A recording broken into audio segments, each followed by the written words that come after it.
오늘 말씀의 제목은 교회의 보편성과 독립성이란 제목으로 말씀을 나누겠습니다.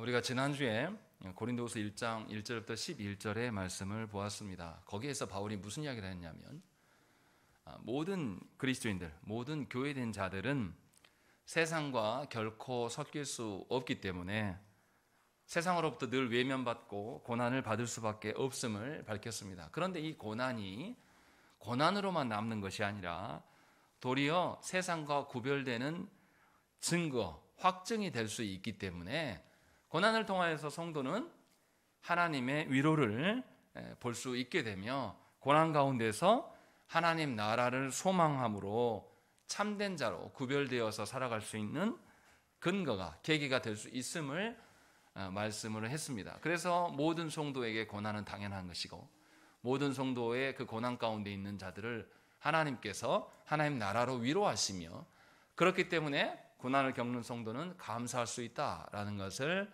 말씀을 했습니다. 너무 이제 고난만 이야기를 하면 우리는 힘이 빠져요. 그런데 이제 사도 바울은 하나님의 위로가 그로 말미암은 감사가 도대체 어떠한 것인가 라는 것을 오는 본문에서 분명하게 밝혀줍니다. 구체적으로 고난 가운데 있는 자들이 어떠한 것을 자랑할 수 있으며 그 자랑이 어떻게 교회의 일치됨으로 드러날 수 있고 또 그것이 모든 성도의 양심의 자유를 유지해 가면서 행할 수 있는가라는 것들, 그 전반을 분명하게 사도 바울이 알려줍니다. 그럼 이제 말씀을 하나하나 살펴보십시다. 12절부터 14절에 반복되는 말이 있습니다. 무엇입니까? 자랑이라는 말이에요. 12절의 끝부분에 보면 이것이 우리의 자랑이다 라고 13절에도 14절에도 보면 우리의 자랑이 되고 너희의 자랑이 되는 그것이다 라고 말하면서 계속해서 사도 바울이 자랑에 대한 이야기를 하고 있어요. 이것이 이제 중요한 것. 사도 바울이 자신만의 자랑이 아니라 교회된 너희도 자랑이 있고 그 자랑이 같은 것이다 라는 것을 지금 이야기를 하고 있어요.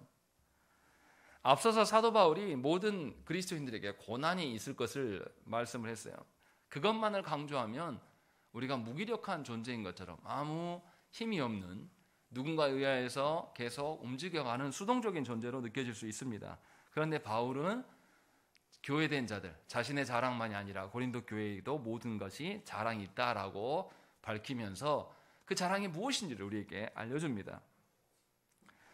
사도 바울은 뭐라고 합니까? 12절에 먼저 12절의 말씀을 한번 읽겠습니다. 시작.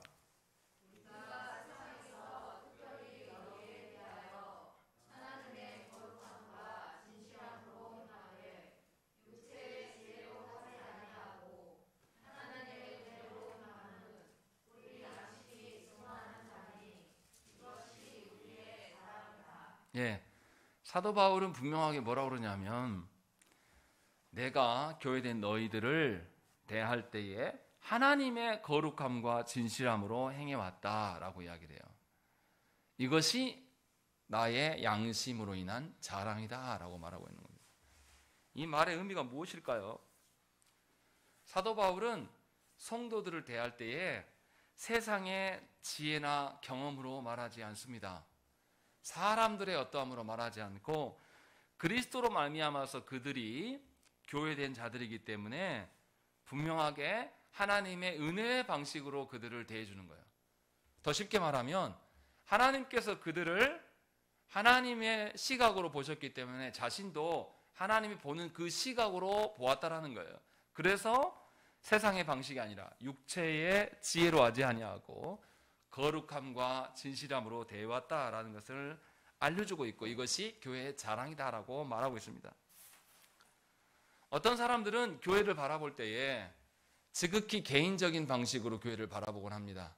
자신이 경험해왔던 세상의 방식으로 교회를 바라보는 분들이 있어요. 그래서 자신이 경험한 조직체로서의 교회를 바라봅니다. 그래서 조직체 운영하는 방식으로 교회를 보려고 합니다. 이것은 하나님께서 우리를 보시는 방편이 아니에요. 또 어떤 사람들은 우리 시대에 자본주의 논리로 교회를 바라보는 분들이 있고 또 어떤 사람들은 민주주의 방식으로 교회를 바라보는 분들이 있어요. 그러나 하나님께서 그리스도로 말미암아 우리를 거룩해 하신 것은 하나님 나라의 방식으로 우리를 부르신 것이지 절대 세상에 어떠함이 있지 않다는 것입니다. 그런데도 너무나 많은 사람들이 보기에 어떠함, 이것으로 교회를 볼 때가 있어요. 사실 고린도 교회는 어떤 교회입니까? 우리가 아는 것처럼 그렇게 건강하지 못한 교회예요. 교회 안에서 파당이 나눠져 있습니다. 누구를 더 따르냐에 따라서 이미 분열되어 있는 교회고, 또 교회 안에 성적으로 완전히 타락한 교회예요. 근친상간이 있는 그런 교회입니다. 그런만 그렇습니까? 고린도라는 도시에서 장사해 먹고 살아가려면 이방의 신전에서 모임을 해야 되고 우상 숭배에 완전히 노출된 그런 환경 속에 살아가는 교회란 말이에요. 그래서 어떻게 보면 고린도 교회는 매우 위험하고 연약한 교회입니다. 굉장히 힘없고 성적으로 문란한 교회일 수밖에 없습니다. 이런 문제가 많은 교회면 도리어 사도 바울 선생이 그것을 근거로 인하여서 그들을 호통치며 그들을 주눅두게 할 수 있어요. 그래서 자신의 목적을 사사로이 이룰 수 있다는 것입니다. 그런데 사도 바울은 그렇게 행하지 않았다라고 밝히고 있어요. 뒤에 보면 뭐라고 말합니까? 15절부터 보면 자신의 계획을 이야기해요. 내가 이 확신을 가지러 너희를 2번 은혜를 얻게 하기 위하여 먼저 너희에게 이르렀다가 너희를 지나 마게도냐로 갔다가 다시 마게도냐에서 너희에게 가서 너희의 도움으로 유대로 가기를 계획하였으니 라고 되어 있어요. 사도 바울이 고린도 성도들을 사사롭게 행동했다면 본인이 고린도 교회에게 많은 지원을 받게 하여서 마게도냐를 거쳐서 유대로 가는 모든 것들을 너희가 대라 이렇게 조정할 수 있어요. 사사롭게 그것을 할 수 있단 말이죠. 그런데 그렇게 하지 않았다라고 말하고 있어요, 사도 바울. 무엇 때문에 그런 것이냐? 하나님께서 보시는 시각으로 교회를 보고자 함이에요. 하나님께서 은혜 베푸신 그 시각으로 교회를 보려고 하는 겁니다. 안타깝게도 우리들은 그렇지 않다는 것이죠. 분명하게 하나님의 교회를 우리 시대는 개인의 성공이나 특정인의 종교적 욕망으로 사용하는 경우가 있습니다. 목사 개인의 성공 여부를 교회의 크기로 따기를 좋아하고, 또 우리 시대는 너무나 마음이 아프게도 어떤 교회를 담임하는 목회자의 소유로 여겨서 세습하는 일들을 거침없이 하는 것이 우리 시대의 모습이에요. 또 우리 시대의 성도들은 어떻습니까? 대다수의 성도들이 교회의 크기로 목회자의 능력을 운운합니다. 그리고 모두가 대형교회 목회자에게 관심을 갖는 것이 우리들의 삶의 방식입니다. 또 어떤 사람들은 본인이 큰 교회를 하고 있기 때문에 본인의 발언이 조국교회 전체를 대표하는 것처럼 그렇게 말하는 경우도 너무나 많다는 것입니다. 이것은 하나님이 말씀하시는 교회됨이 아니에요. 하나님이 우리에게 보여주시는 교회의 정체성이 절대 아니라는 것입니다. 사도 바울 정도로가 되면 우리 조국교회 안에 있는 어떤 목사님들보다 자기의 권세를 말할 수 있을 정도의 크기예요. 그렇지 않겠습니까? 사도 바울이 얼마나 많은 지역을 돌아다니면서 복음을 전했고 교회가 세워졌습니까? 그런데도 사도 바울은 그렇게 하지 않고 있다는 것이고, 본인이 여전히 타락하지 않고 많은 교회를 세웠음에도 불구하고 하나님의 은혜와 거룩함과 진실함으로 대하고 있는 것이 본인의 자랑이다라고 밝히고 있는 것입니다. 그러니까 하나님께서 불러주신 그대로의 모양을 본인이 유지하고 있고, 본인만 불러주신 사람으로 보는 게 아니라 고린도 교회, 비록 연약하고 문제가 많은 교회지만 이 교회도 하나님이 불러주신 대로 있게 될 것을 사도 바울은 믿고 있는 겁니다. 우리는 그렇게 생각하지 않아요. 그 교회가 농촌에 있으면 어렵겠거니, 그 교회가 개척교회의 규모로 작으면 힘들고 괴로울 거리라고 우리는 상상하면서 그들을 대해요. 그러나 사도 바울은 하나님 나라의 질서로 이들을 바라보기 때문에 하나님이 보시는, 하나님께서 그리스도로 말미암아서 거룩하게 하시고 진실하게 하심을 근거로 본인도 그렇게 대하고 있다. 이것이 자신의 자랑이다라고 말하고 있습니다. 그리고 이어서 13절에서 무슨 이야기를 합니까? 우리 13절의 말씀을 한번 읽겠습니다. 시작.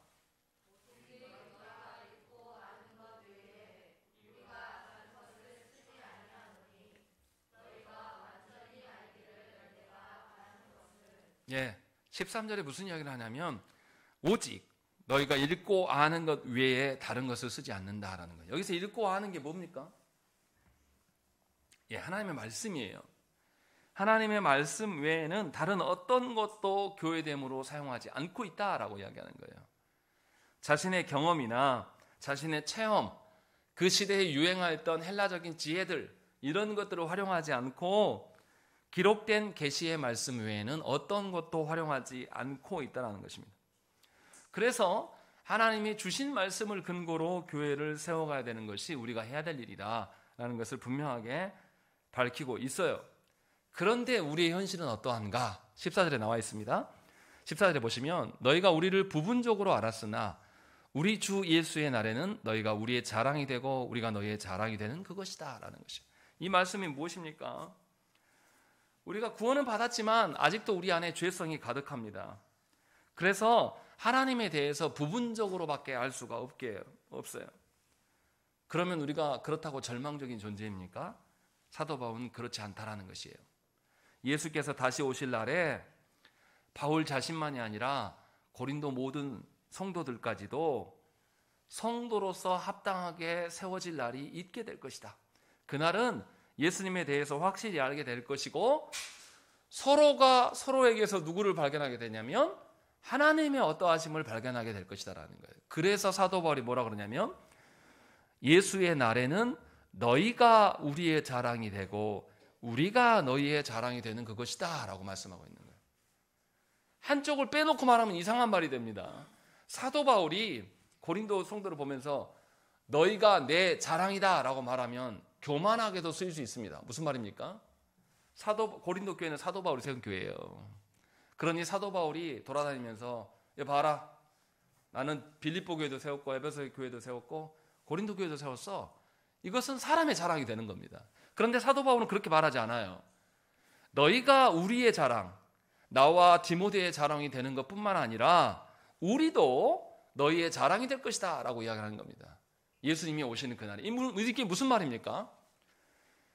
사역자인 바울과 디모데에게서만 하나님의 어떠하심이 드러나는 것이 아니라 비록 지금은 연약하고 유약한 너희들에게서도 하나님의 어떠하심이 너희들 가운데 충만하게 드러나게 될 것이다.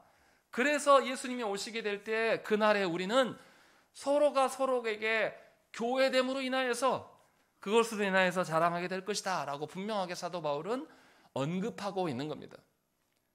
이게 얼마나 소망의 말입니까? 규모나 어떤 능력의 면에서 봤을 때 우리가 고린도 교회보다 훨씬 못하죠. 우리 정향교회가. 근데 사도 바울은 우리에게 동일한 이야기를 하고 있는 거예요. 정향교회 성도된 너희들이 바울의 자랑이 되고 또 바울의 그 자랑이 정향교회 너희 성도들의 자랑이 된다. 언제요? 예수 그리스도께서 다시 오실 그날에 우리가 불완전했던 그 몸이 부활체가 되어서 완전하게 되는 그날에 서로에게서 하나님의 어떠하심이 분명하게 드러나게 될 것이기 때문에 우리는 그것이 확정된 사람들이다. 요 이야기를 하고 있는 거예요. 그래서 그날에 그러하기 때문에 지금 사도 바울이 하나님의 거룩해 하심, 하나님의 진실케 하심, 그 근거로 고린도 교회를 바라보고 있는 것이다 라고 지금 이 이야기를 12, 13, 13절에서 우리에게 말씀하고 있는 겁니다. 그렇기 때문에 저와 여러분들은 교회를 바라볼 때에 이 시대의 눈으로 사람의 평가로 교회를 바라봐서는 곤란하다는 것이에요. 우리는 교회가 규모가 작고 연약하면 굉장히 걱정하고 그 교회가 불편할 것으로 많이 우리는 추정을 합니다. 그러나 사도 바울은 우리에게 분명하게 알려줘요. 우리가 교회된 것은 사람의 어떠함으로 인함이 아니요 하나님으로 인한 것이기 때문에 하나님의 거룩하심과 하나님의 미쁘심과 하나님의 신실하심에 근거하여서 우리는 교회를 봐야 된다. 이 이야기를 지금 우리에게 이야기를 하고 있어요. 그러니 고린도 교회는 매우 소망적인 교회입니다. 여전히 범죄의 흔적들이 있고 여전히 파당이 있는 교회지만 사도 바울은 그들을 굉장히 소망적이고 희망적인 존재로 바라보고 있고 그들 또한 너희들이 그리스도의 자랑이 될 것이기 때문에 소망의 눈으로 살아가라 라는 것을 지금 이야기를 하고 있어요. 그런데 그 소망이 어떠한 것이냐? 이 땅에서 찾을 수 있는 것이 아니다. 그래서 육체의 지혜로 하지 아니하고 있다. 분명하게 하나님이 주신 기록된 말씀으로만 행하고 있다라는 것을 우리에게 알려주고 있다는 것입니다. 그러면 그렇게 사는 것이 도대체 어떤 것이냐라는 것이 15절부터 20절의 말씀에 나와 있어요. 사도 바울이 자신의 계획을 먼저 말합니다. 분명히 종말의 날에 나뿐만 아니라 교회된 모든 자들이 서로 예수 그리스도의 자랑이 될 존재들이기 때문에 서로를 인정하게 되고 교회를 돌아봐야 될 것들을 밝히고 있는 거예요. 그래서 사도 바울이 너희로 2번 은혜를 얻게 하기 위하여 먼저 너희에게 이르렀다가 다른 교회로 갈 것이다, 이 얘기합니다. 그럼 여기서 너희로 2번 은혜를 얻게 한다, 이 말 뜻이 무엇일까요? 사도 바울이 이미 고린도 교회를 세웠고 떠나갔다가 다시 오니까 2번째라고 이 말을 하는 것일까요? 그 말의 의미는 아닐 것입니다. 왜냐하면 사도 바울은 몸뚱이가 그곳에 가진 않았지만 계속 편지를 통하여서 그들과 교제하였기 때문에 그 의미는 결코 아니에요. 횟수를 의미하는 것이 아니라 구원받은 성도들이 어떤 소망을 갖고 있느냐라는 것을 이야기를 하고 있는 거예요. 단지 구원받은 성도들이 구원받았기 때문에 소망적이다라고 말하는 것이 아니에요. 고린도 성도들에게 말씀을 가르침으로 말미암아서 교회를 위한 큰 덕이 세워질 것이에요. 그 덕이 뭐냐면 하나님 나라입니다. 그래서 단지 구원받은 것, 죄로부터 자유하게 된 것만을 말하는 것이 아니라 말씀을 통해서 하나님 나라를 소망하게 되고 하나님 나라를 맛보며 살아갈 수 있게 되었기 때문에 죄로부터 벗어난 것 은혜 말고도 하나님 나라를 소망하는 것이 그들 안에 있는, 그래서 이 2가지의 은혜가 너희 가운데 계속 있게 될 것이다, 이 이야기를 하고 있는 거예요. 그리고 이러한 2번의 은혜가 고린도 교회만이 아니라 마게도냐를 거쳐서 또 예루살렘에 있는 유대 공동체 가운데도 이루어지기를 소망하면서 그 일에 내가 갈 것이고 내가 그 일을 행할 때에 너희가 나를 연보함으로 후원함으로 말미암아서 그것을 함께 동참해라 라는 것을 지금 이야기를 하고 있는 거예요. 그래서 17절에 뭐라고 합니까? 우리 함께 읽겠습니다. 시작.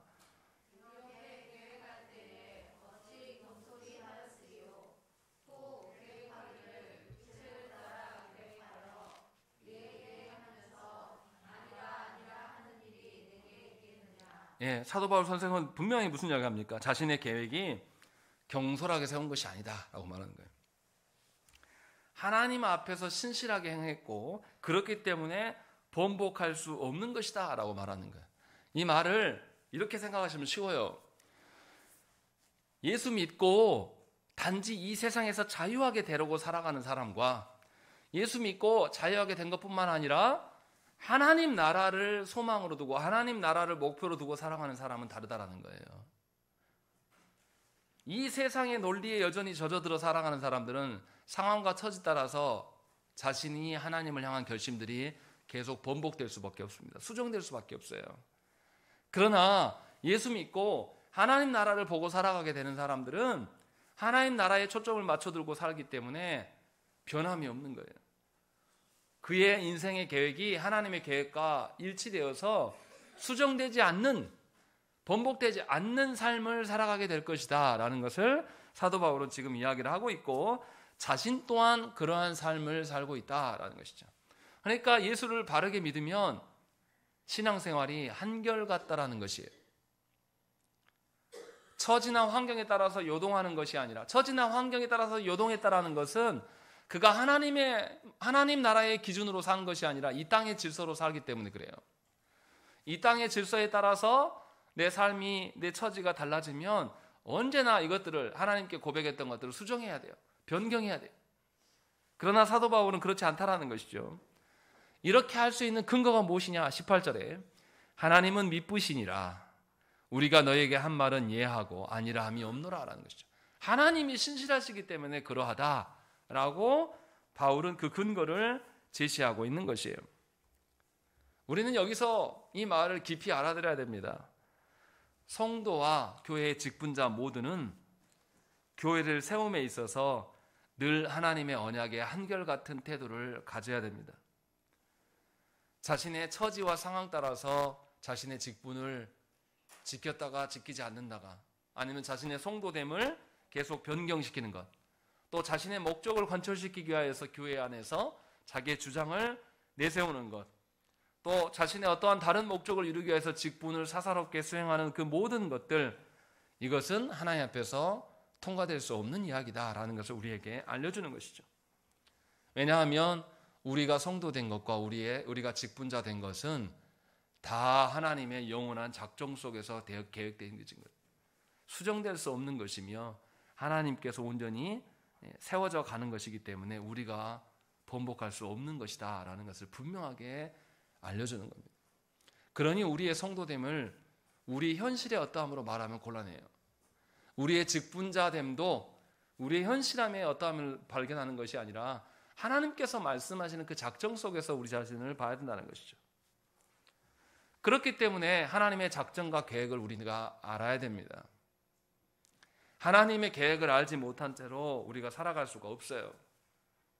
하나님을 진정으로 예배하는 성도들은 하나님의 아들이신 예수 그리스도에 대한 올바른 지식 없이 살아갈 수가 없습니다. 바울이 자신이 하나님 앞에서 한결같이 살아왔고 앞으로도 그렇게 살 것을 확증하는 근거가 뭐냐면 자신이 아니에요.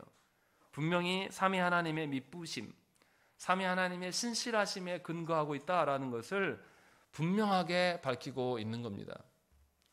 거짓된 기독교는 언제나 사람의 어떠함에 집중합니다. 사람의 정성이나 사람의 노력에 의해서 기독교가 어떻게 될 것이다 라고 말해요. 그래서 조국교회 안에서 무엇이 유행합니까? 안타깝게도 예배한다고 해놓고 고상한 노랫소리, 다양한 악기, 율동이나 몸짓, 어떤 연극이나 어떠한 것으로 하나님을 높일 수 있다라고 많이 착각들 합니다. 하지만 하나님은 사람의 어떤 노력과 간절함에 반응하시는 하나님이 아니에요. 19절에서 분명히 뭐라고 말씀합니까? 우리 19절 말씀 우리 한번 읽겠습니다. 시작.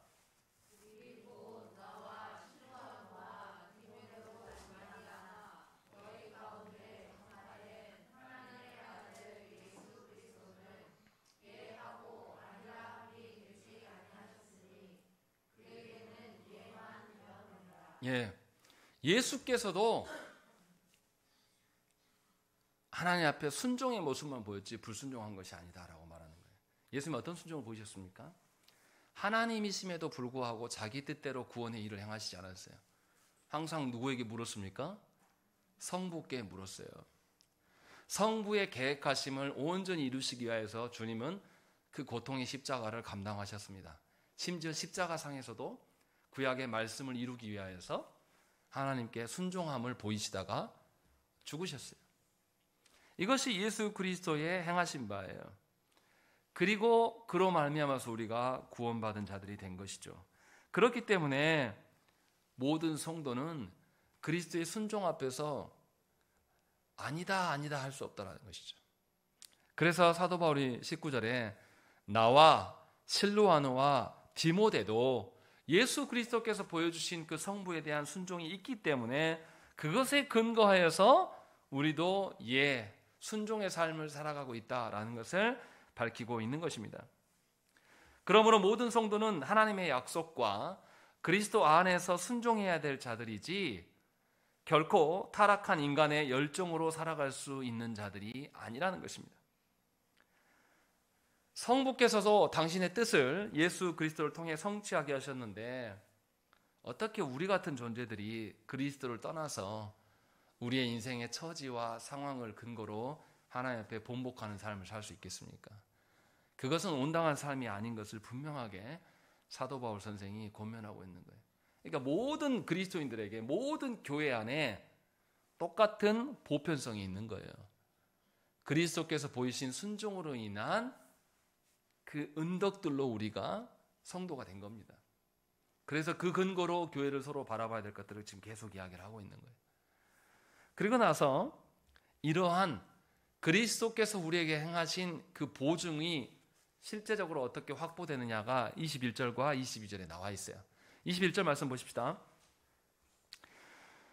우리를 너희와 함께 그리스도 안에서 굳건하게 하시고 우리에게 기름을 부으신 이는 하나님이시니 그가 또한 우리에게 인치시고 보증으로 우리 마음에 성령을 주셨다라고 되어 있습니다.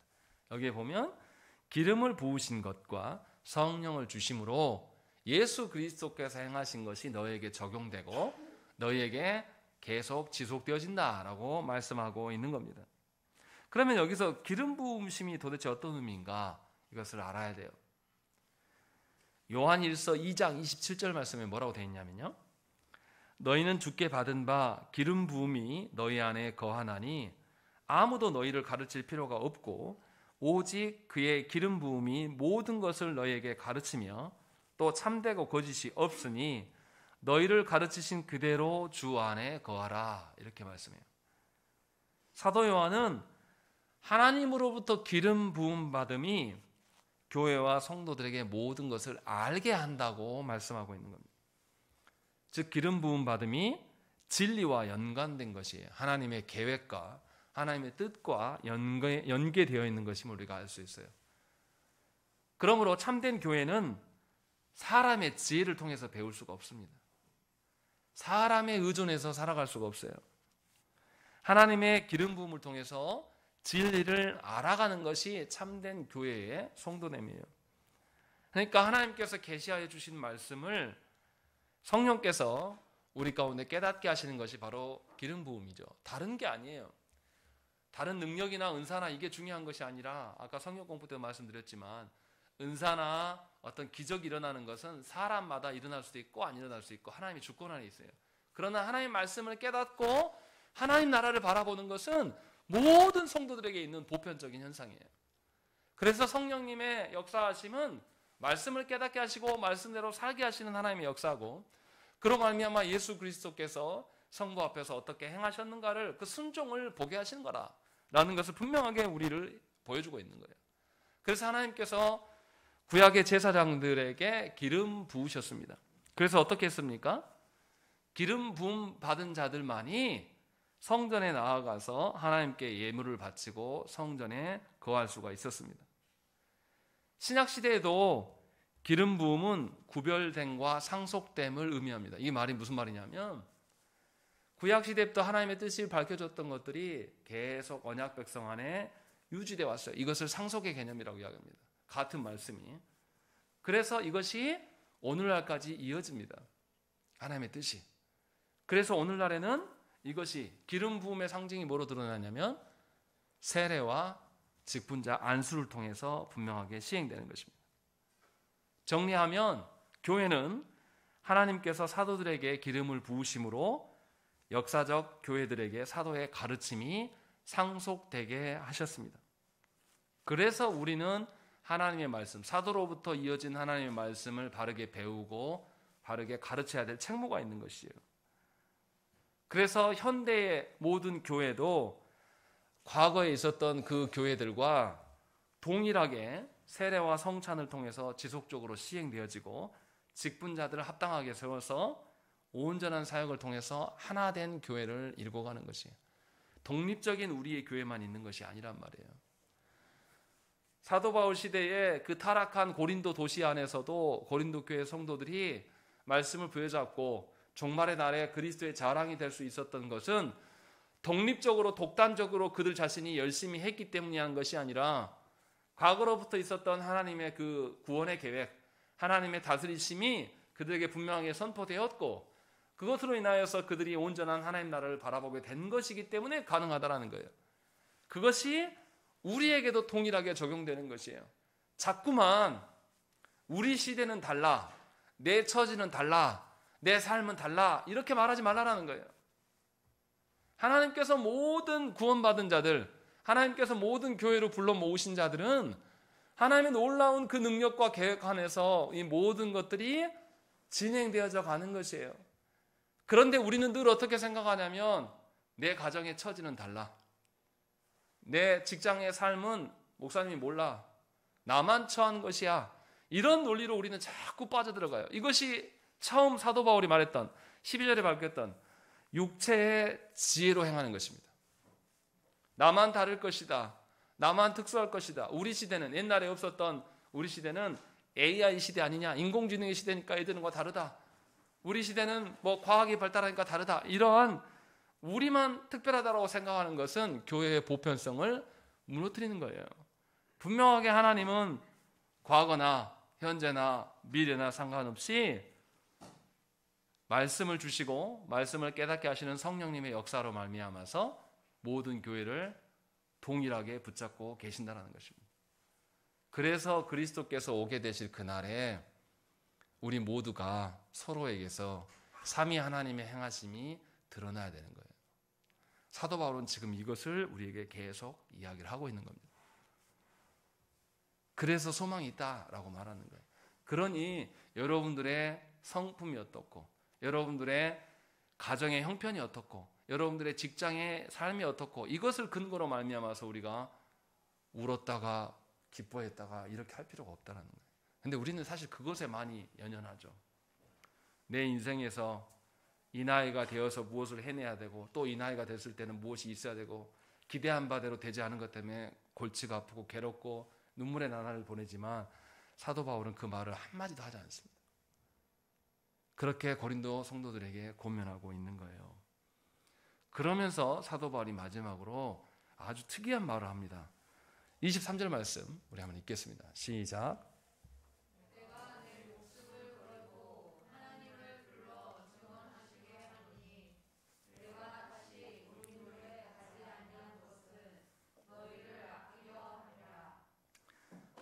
좀 이상하지 않습니까? 앞에서는 뭐라고 그랬어요? 15절에 먼저 너희에게 이르렀다가 라고 되어 있습니다. 고린도 교회 가겠다고요? 안 가겠다고요? 갈 것이다 라고 밝혔어요. 그런데 23절에 뭐라고 합니까?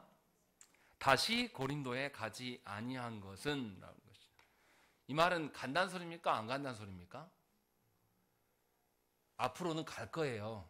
그런데 그간에 내가 한동안 너희들을 찾아가지 않은 이유가 있다. 이 말을 하는 거예요. 앞으로 갈 거면 과거에도 자주 왔었어야죠. 그런데 사도 바울은 도리어 반대로 말하는 거예요. 앞으로 가긴 가겠으나 내가 그간에 너희한테 잘 가지 않았던 이유는 무엇이냐? 분명하게 23절에 너희를 아끼려 함이다 라고 밝히고 있는 거예요. 이게 무슨 말일까요? 사도 바울은 왜 고린도 성도들을 아낌으로 말미암아서 그들에게 가지 않았다라고 이야기를 할까요? 전체적인 맥락을 한번 생각을 해보십시다. 모든 교회의 보편성은 무엇입니까?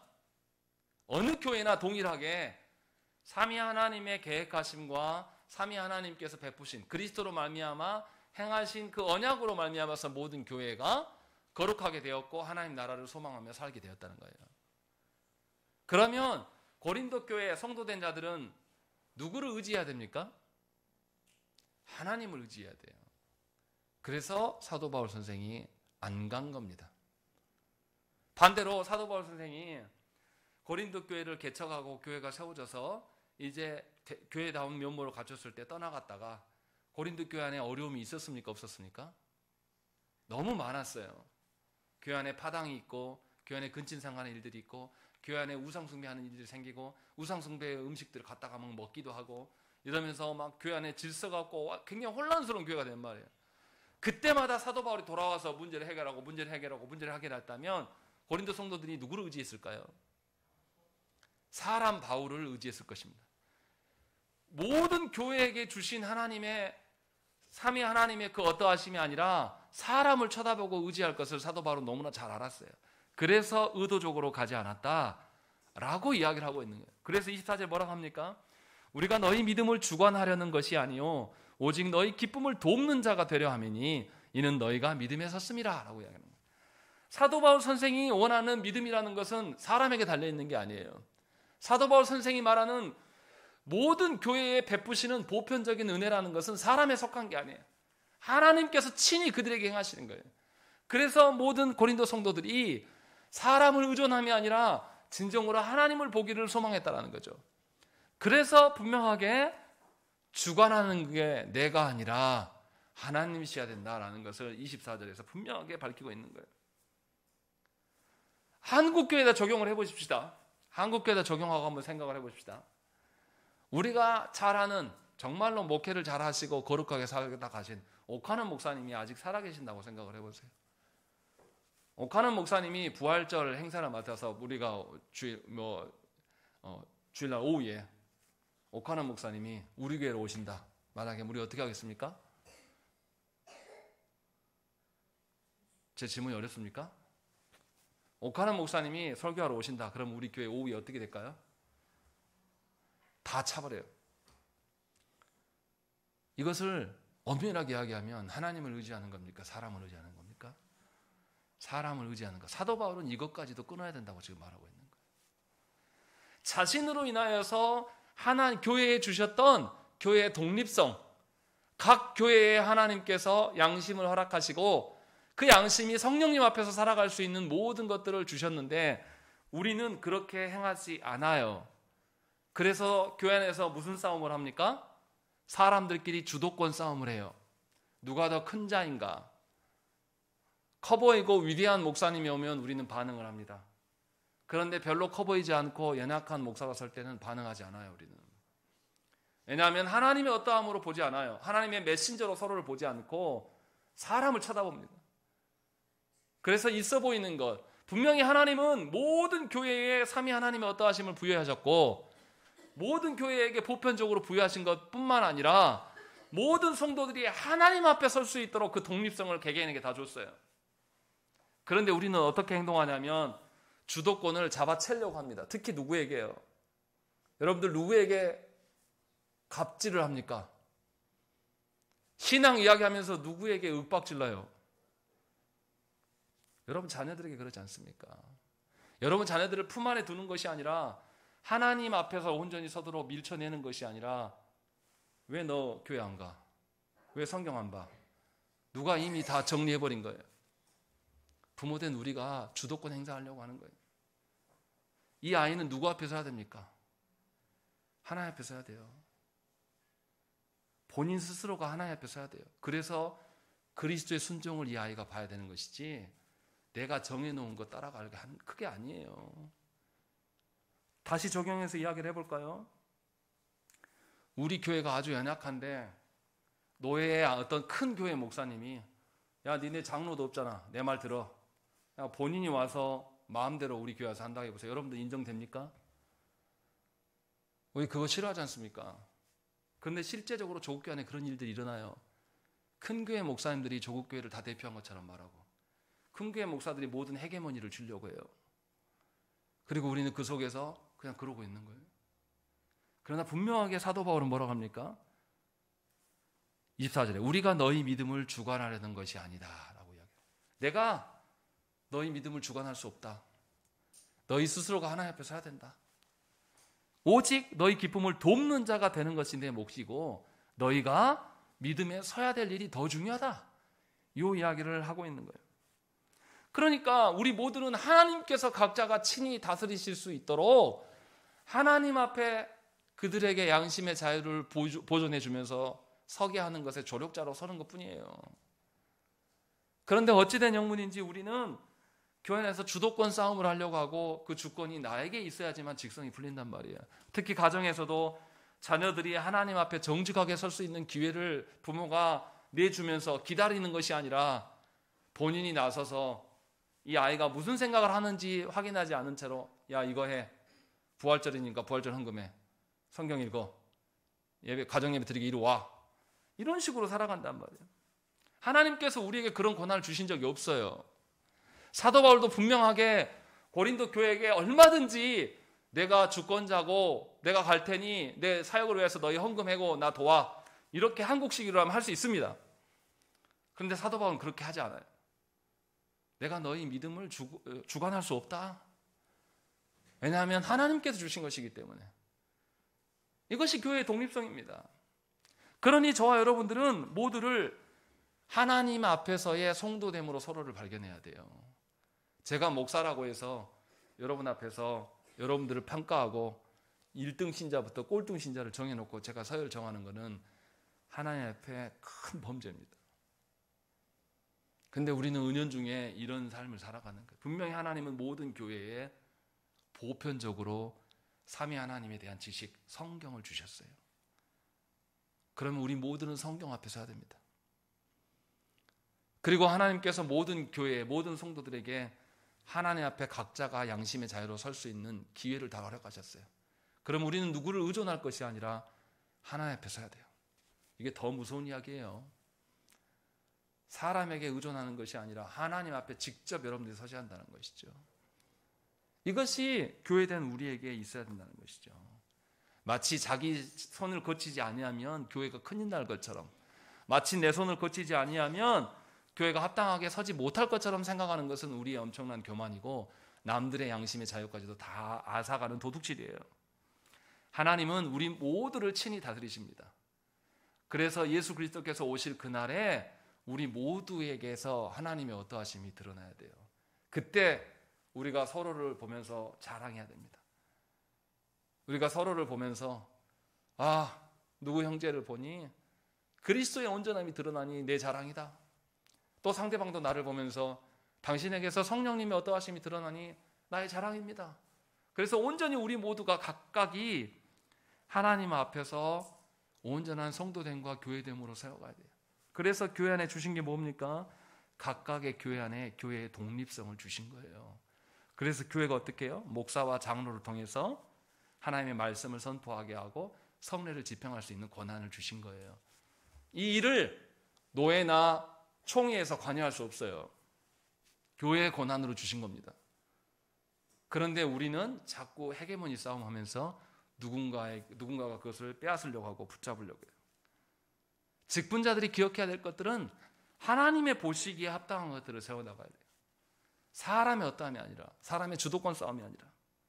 그래서 참된 교회는 하나님께서 모두를 하나님 앞에 설 수 있도록 하나님 허락하신다. 시대와 장소를 불문하고. 또 그래서 모든 성도들은 서로 건전한 간섭만 하는 거예요. 정말 저 사람이 하나님 앞에 서 있는 건가? 이 정도의 간섭이에요. 목회자도 마찬가지입니다. 성도들에게 여러분 각자들이 하나님 앞에 설 수 있기를 소망하면서 조력자로 서 있는 것이지, 제가 여러분들 앞에서 주관자 노릇하는 것은 하나님께서 기뻐하시지 않아요. 그러니 참된 교회는 모두가 하나님을 바르게 알아야 돼요. 목사만 많이 알고 성도들은 잘 몰라서 매사에 목사에게 와서 허락받고 행동하는 것 별로 좋아하시지 않는다는 것이죠. 사도 바울은 이것을 고린도 성도들에게 요청하고 있는 거예요. 저와 여러분도 그래서 하나님 나라의 백성으로 살아가야 돼요. 이것이 목사에게 의존적으로 살아가란 말이 아니에요. 처음에 모를 때는 목사를 통해서 말씀을 배워야 되겠죠. 그러면서도 동시에 하나님, 내가 예수께서 다시 오실 그날에 하나님 앞에 이제 홀로 설 때가 있을 것인데 그날을 위하여서 더욱더 하나님 알아가기를 소망해야 한다는 것이죠. 언제까지나 목회자 밑에서 신앙생활을 하는 게 아니에요. 우리 모두가 교회에게 주신 보편성과 독립성 앞에서 온전하게 서야 됩니다. 그렇지 않으면 하나님과 무관한 자가 될 가능성이 굉장히 높아요. 다소 말씀이 여러분들에게 적용이 안 되고 거칠 수 있습니다. 그러나 분명하게 우리 모두를 하나님께서 돌보시고 우리 모두를 하나님께서 부르심을 깨닫고 여러분 각자가 하나님 앞에 정직하게 서시기를, 또한 하나님께 설 수 있게 하기 위하여서 말씀에 대한 깊이 있는 연구와 말씀을 사랑함이 여러분의 인생에 가득하기를 간절히 축원합니다. 우리 함께 기도하겠습니다.